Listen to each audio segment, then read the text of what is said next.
Hey you, it's True with the first view at the new Chronos. This Storm SSR comes with a speed of 398, which is a bit on the lower side considering that she is the Primordial of Time. Now since time is of the essence, let's waste none of it and jump straight into looking at her active skills.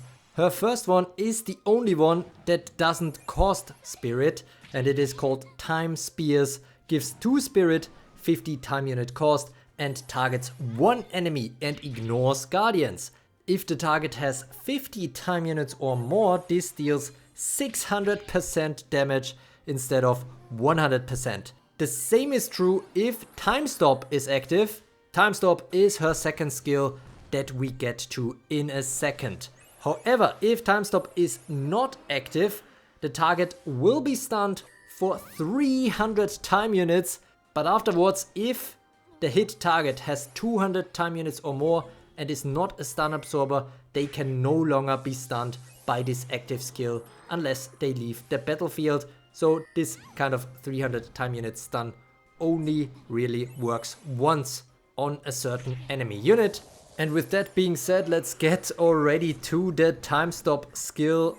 That is actually the most expensive skill in a very long time in Evertale. I can't even remember when we last saw a skill that cost 5 spirit.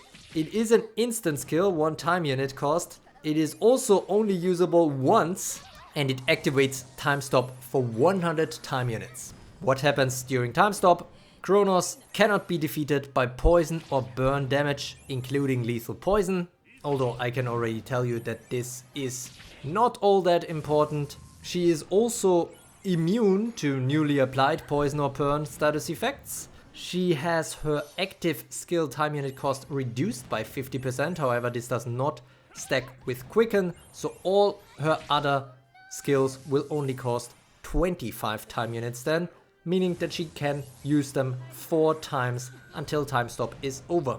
And probably most importantly, Time Stop disables the active skills of all other units on the battlefield, including new units that enter from reinforcements. So for 100 time units, the only unit that is really acting is gonna be Chronos, and she will act 4 times, since all of her skills have a base TU cost of 50. Now, the description doesn't quite stop there, because it's not only the most expensive skill, it is also the most extensive skill, if you catch my drift. When Time Stop expires, all allies will be healed for 100% of max HP, purified, so any negative status effects like sleep, burn or poison are removed, of course except lethal poison, and all non-boss enemies on the battlefield that are below 10% of their max HP will be immediately defeated.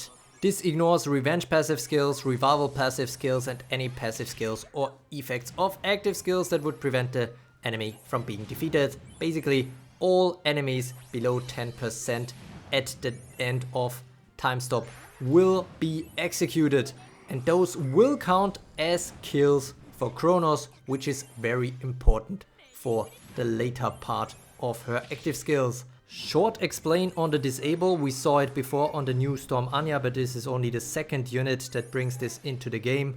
When a disabled unit gets the turn, they will lose the turn without being able to act. And from my experience, even though it says it is as if they were sleeping, which would usually mean 100 time units pass until they get the next turn, so they get 100 time units in the turn order. From my experience, this is not true.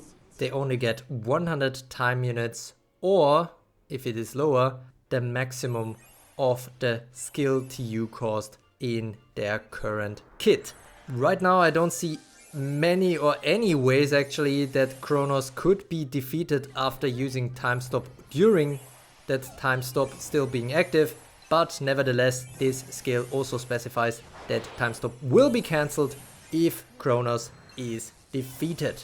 Now Time Stop is extremely costly and only usable once, but the next active skill of Chronos you will see even less often.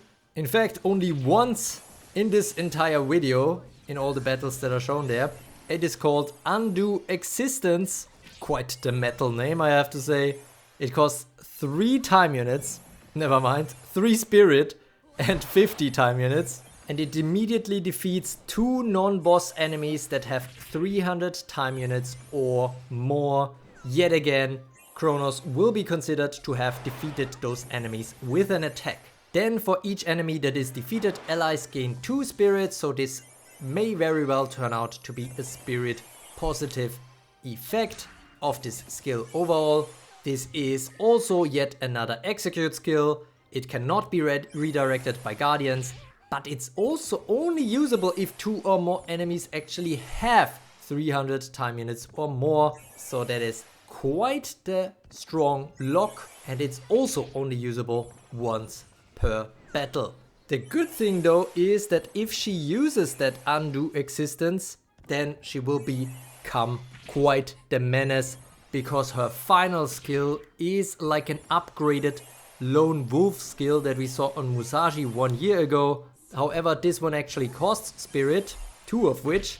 It deals 200% damage to 1 enemy plus 200% for each time this unit has defeated an enemy with an attack while on the battlefield. Max 1000% total damage, ignoring enemy damage reduction effects, which up to this point, this is basically Musashi's Lone Wolf skill. But then, because why not, this also ignores survival effects or passives or whatever, so it is a execute skill. Kind of her third one in the skill set, like we saw with Nika before.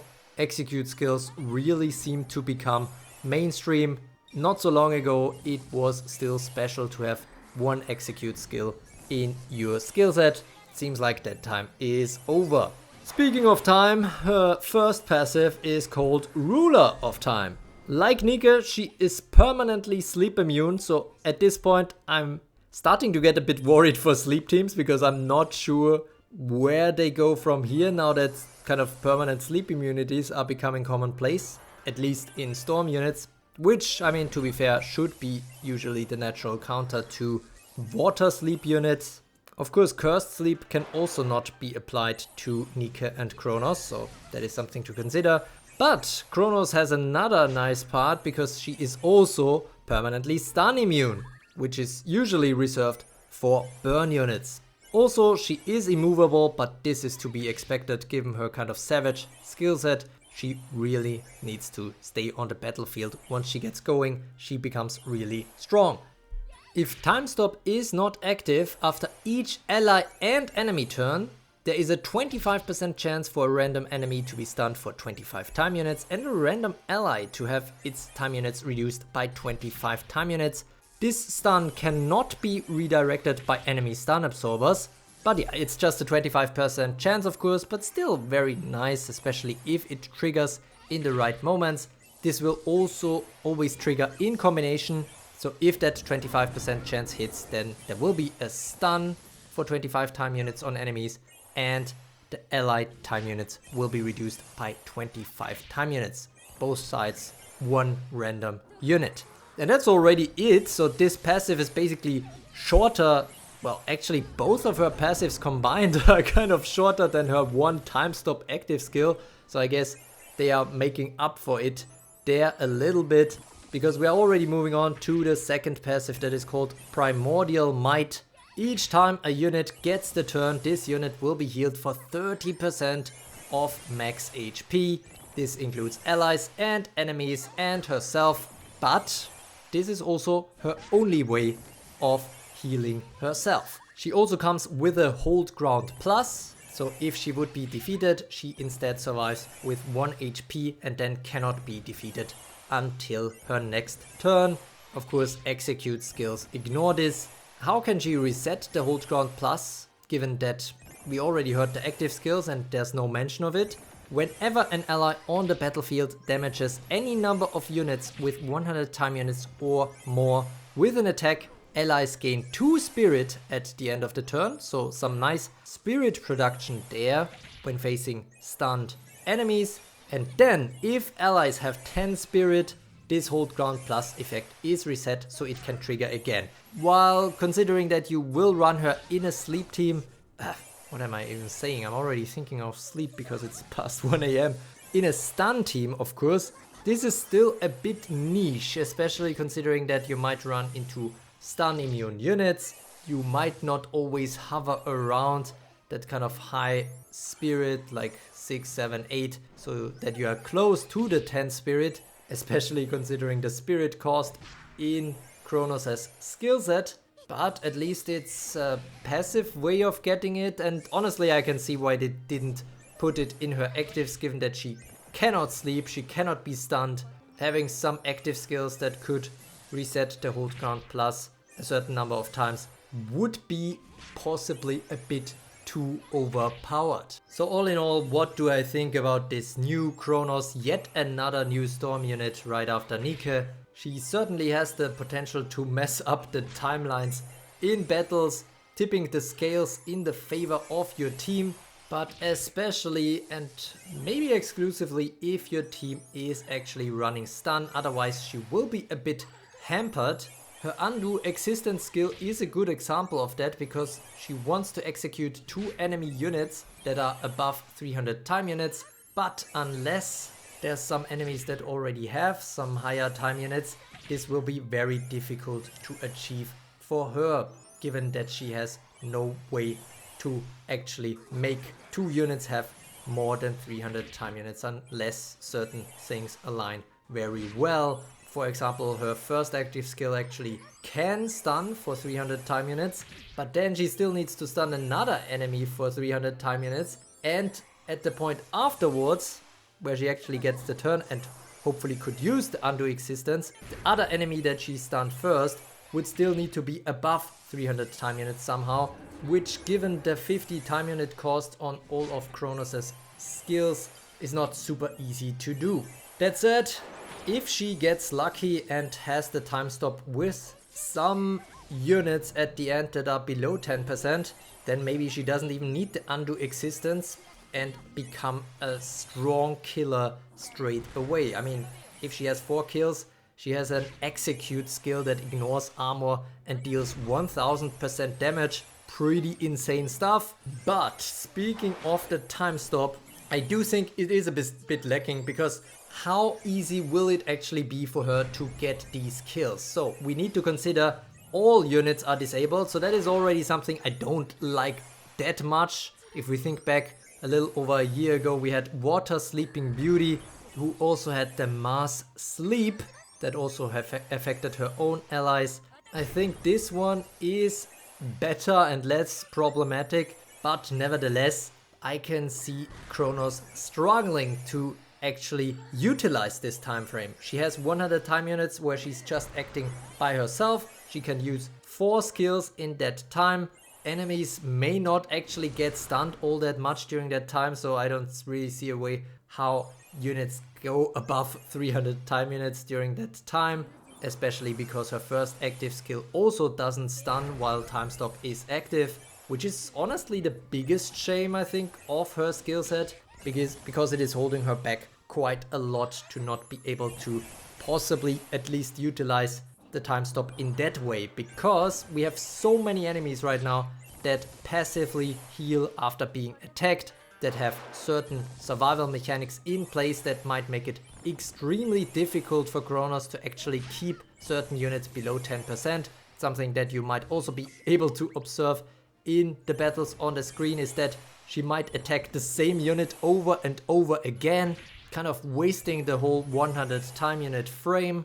And so yeah, I think it will be not so easy in today's meta for her to actually get the kills to become a killing machine.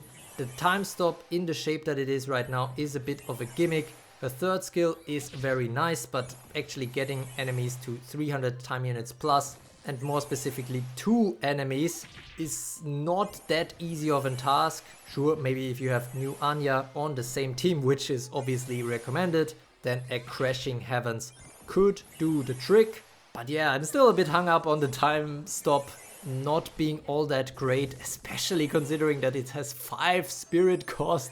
It is kind of sick if you look at it at first, kind of stopping time and everybody is disabled for 100 time units.